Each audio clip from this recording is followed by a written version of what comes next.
Hey everyone, welcome to Local Living. I'm Anna Christina, and you know what, we're gonna kick off with kind of a touchy subject, drinking and driving or being under the influence, DUI. So I'm sitting down with an expert today to kind of fill us in on the details of how to comply, what the process is if this happens to you.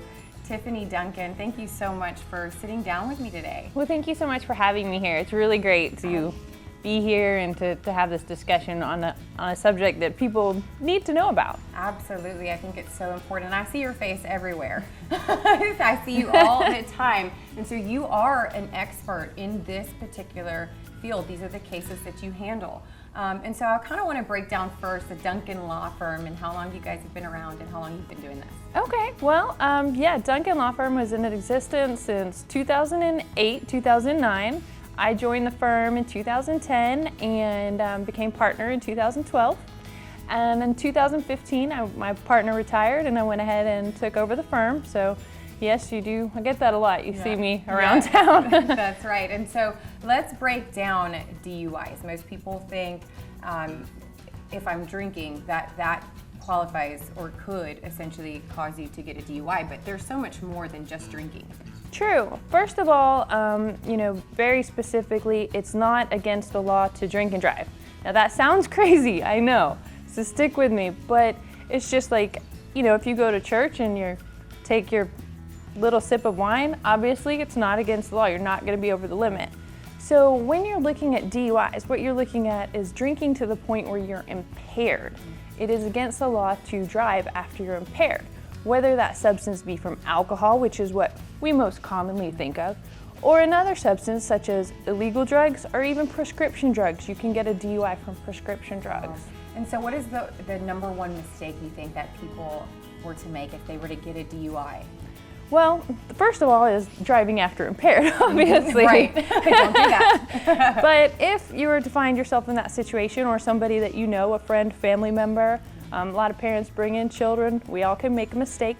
The first thing that they need to do is contact an attorney immediately. There's stuff that happens to your license way before your court date is going to come up. A lot of people mistakenly think, hey, I'm good till court. The officer or people at the jail might even tell them that because they take their license and they're like, oh, I'm good till court. No, can be the case, not always the case. Myself, other attorneys in town offer free consultations.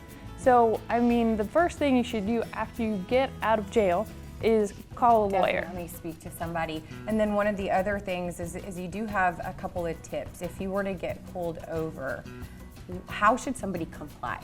Well, the number one thing is, when you're in a situation where you're being stopped by a law enforcement officer for an infraction, even if you disagree with the infraction, it never helps your case to be a jerk. Right.